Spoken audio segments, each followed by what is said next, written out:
8:12, estamos en Sin Tacos ni Corbata de Radio USACH y Daniela, vamos a la primera entrevista del día.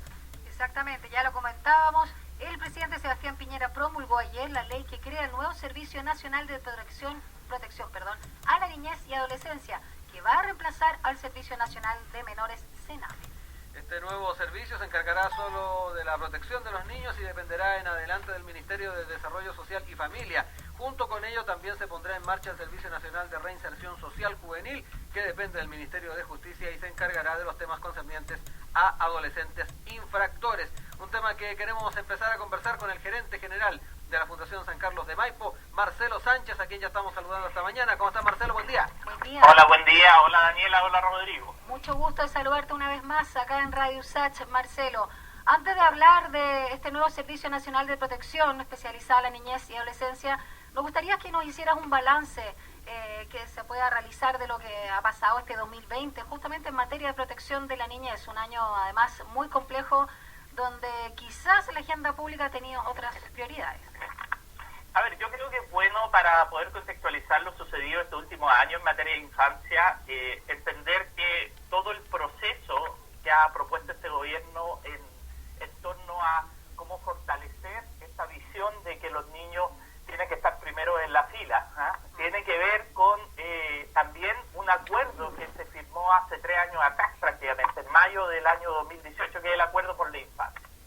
Y cuando se lograron consensuar básicamente 94 medidas que se han ido monitoreando año a año. Entonces, cuando uno hace el análisis de esta porción del Acuerdo por la Infancia, es decir, del año 2020, hay algunos temas que parecen hitos significativos. A nivel cuantitativo se ha ido avanzando en el Acuerdo por la Infancia.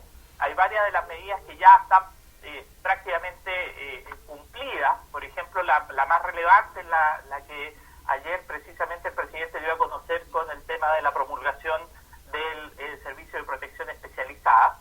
Pero hay grandes déficits que claramente contradicen esta lógica de poder decir, mira, hoy día contamos con un servicio que va a proteger de mejor forma a los niños, porque básicamente el Servicio de Protección Especializada, por ejemplo, es un servicio que va a atender a una porción muy mínima de los niños que hoy día están en SENAME. 1 de cada 5 niños van a terminar en el Servicio de Protección Especializada porque solamente va a atender a aquellos que están con algún tipo de vulneración grave, abuso sexual, violencia, etcétera, que requieran ser judicializados. Por esa misma razón, el gran grueso de la infancia, tanto vulnerada como la infancia en general, requiere otro tipo de servicios, de políticas, de acuerdos que finalmente tienen que ir avanzando en paralelo a lo que se ha logrado en materia de protección a la infancia más vulnerada.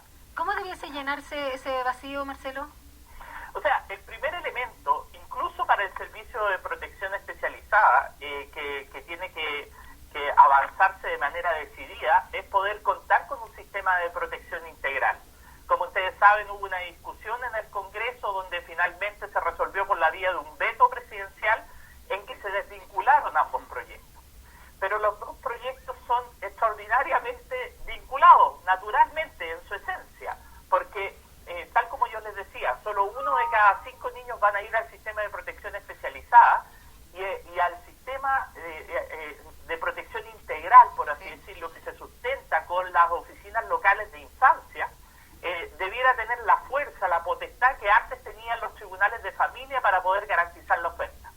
Cuando tú hoy día dependes de esa potestad administrativa y ves que está instalada en el sistema de protección integral, es decir, en el sistema de garantías de derechos, y no la tenemos hoy día en la práctica funcionando, significa que el 80% de los niños que han sido vulnerados en sus derechos no van a tener la misma garantía de protección que sí podrían tener, por ejemplo, en el Servicio de Protección Especializada. Por lo tanto, se tiene que avanzar en el sistema de garantía. Más allá de la discusión de fondo, que hay grupos más reaccionarios y otros que discutirán los contenidos de ese catálogo de derechos que debe operar ahí, hay un elemento de protección administrativa que obliga al intersector a proveer de aquellos servicios y bienes necesarios para la salud física y emocional de todos los niños que están en el sistema de protección.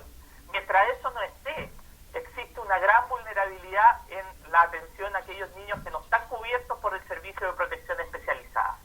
Rodrigo, solo agregar un dato, ¿no? La UNICEF denunció que Chile es el único país que no cuenta justamente con una ley de protección integral a la niñez y adolescencia hetero o LGBTIQ+. Sí, por supuesto. Marcelo, a propósito de lo que estaba señalando recién, ¿en qué quedó también la discusión de esta ley de garantías de la niñez que muchos decían debió haber estado incluso antes de estos organismos o haberse aprobado antes que estos organismos? ¿En qué quedó eso? Porque ahí también está lo que sustenta muchos de los argumentos que presentabas antes. Sí, toda la discusión de la ley de garantía hoy día está con está con una urgencia que le ha dado el Ejecutivo, precisamente entendiendo esta lógica. O sea, pero no lo entendió antes, Marcelo. Sí, de todas maneras, yo valoro de todas maneras que el Ejecutivo se haya dado cuenta de que va a tener un grave problema en la medida que no pueda garantizar al 80% de niños que hoy día estando en el Sename no van a poder recibir la atención que se requiere, porque finalmente imagínate ante un juez de familia llegue una situación de un caso de vulneración no grave, para el sistema de protección especializada lo va a remitir a la oficina local, y si la oficina local no tiene potestad con los distintos servicios para hacerlo exigible, el niño no va a tener garantizada su oferta.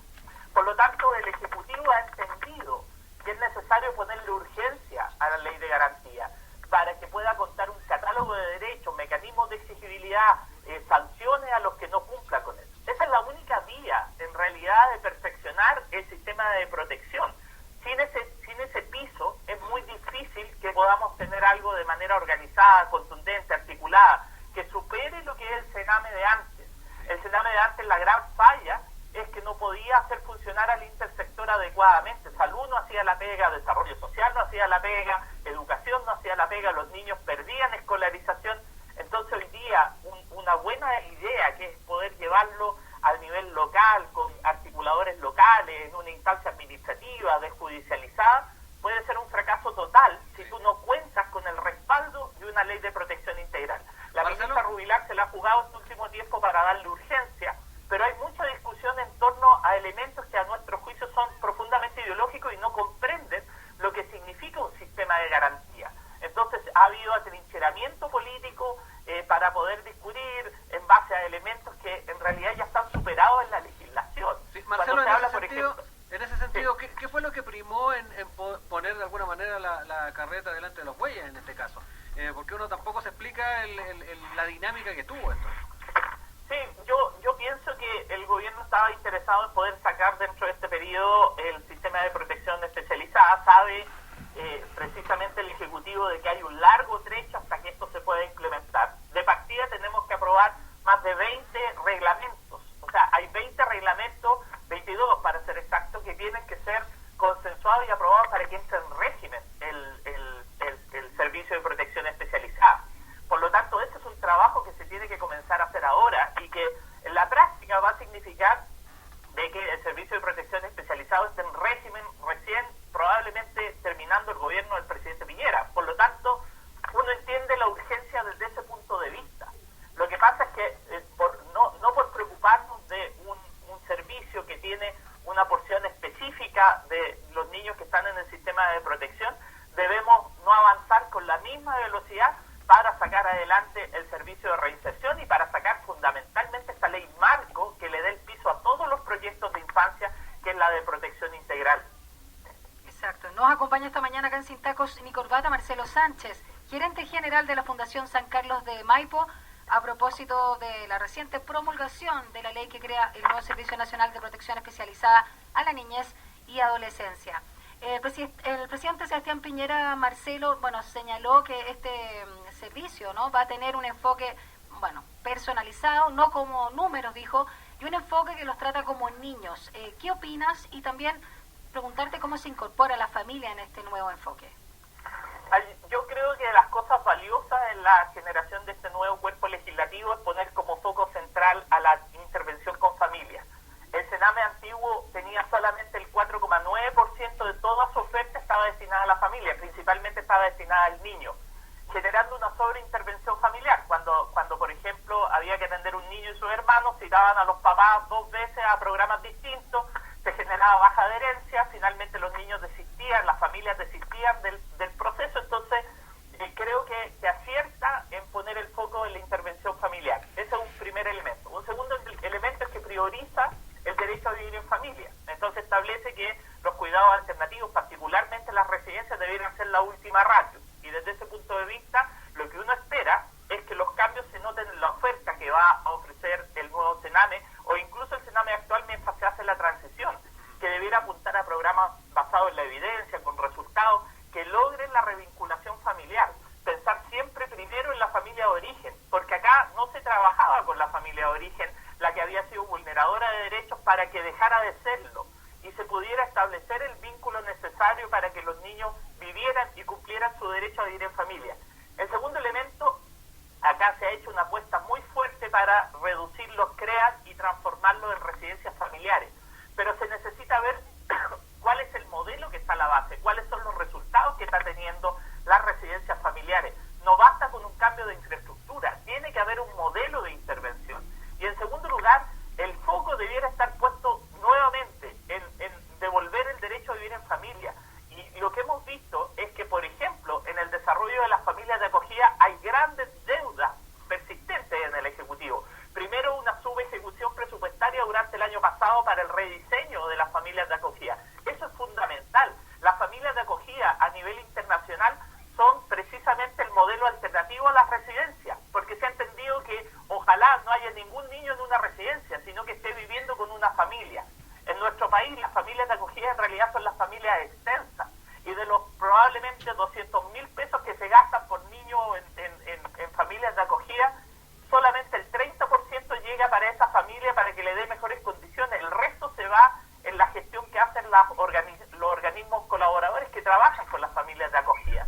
Por lo tanto, lo que se requiere es fortalecer el financiamiento directo para encontrar también familias externas, no solamente familias extensas. Es rediseñar el programa, es fortalecerlo con habilidades parentales, tener programas que estén complementando. Hay buena oferta en nuestro país, tenemos la Familia Unida, tenemos el PMTU, tenemos programas que ya se están implementando en la oferta pública, que debieran estar complementando, por ejemplo, el trabajo que tiene una familia de acogida que recibe un niño que no tiene las competencias o no tiene herramientas para poder trabajar con ellos adecuadamente. Y también tener un buen registro, un buen entrenamiento de esas familias, un buen seguimiento, un buen monitoreo, que les dé capacidades que las fortalezcan en su rol como agentes protectores. Sí. Por esa misma razón, esta apuesta que se hace de crear modelos de residencia familiar no debe ser obstáculo para potenciar con mucho más vigor a las familias de acogida y no reducirle el presupuesto, porque hoy día en el presupuesto del 2021 aparecen con una reducción presupuestaria que supuestamente se va a suplir con los fondos que van destinados al 80 bis.